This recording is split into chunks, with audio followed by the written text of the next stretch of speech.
Visualization is right at the heart of my own work too. I teach global health. And I know having the data is not enough.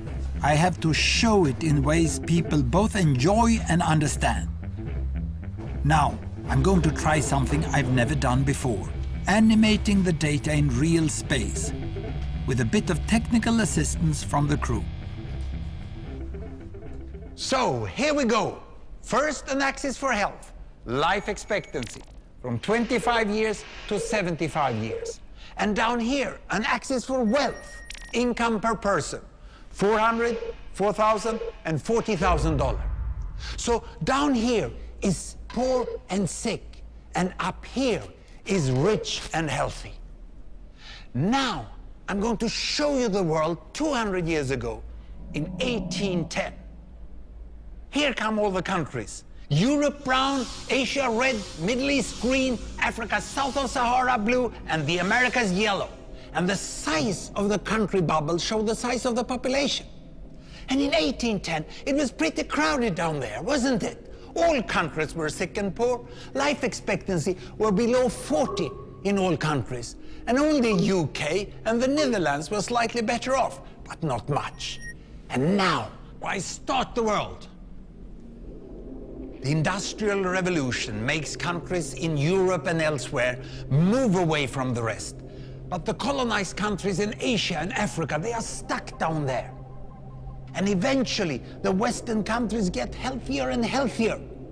And now we slow down to show the impact of the First World War and the Spanish flu epidemic. What a catastrophe! And now I speed up through the 1920s and the 1930s. And in spite of the Great Depression, Western countries forge on towards greater wealth and health. Japan and some others try to follow, but most countries stay down here. Now, after the tragedies of the Second World War, we stop a bit to look at the world in 1948. 1948 was a great year. The war was over, Sweden topped the medal table at the Winter Olympics, and I was born.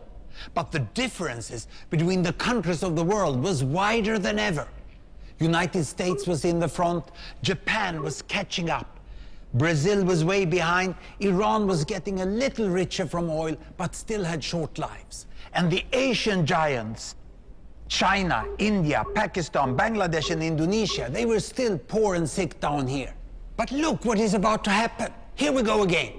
In my lifetime, former colonies gained independence, and then finally they started to get healthier and healthier and healthier. And in the 1970s, then countries in Asia and Latin America started to catch up with the Western countries. They became the emerging economies. Some in Africa follows. Some Africans were stuck in civil war and others hit by HIV. And now we can see the world today in the most up-to-date statistics.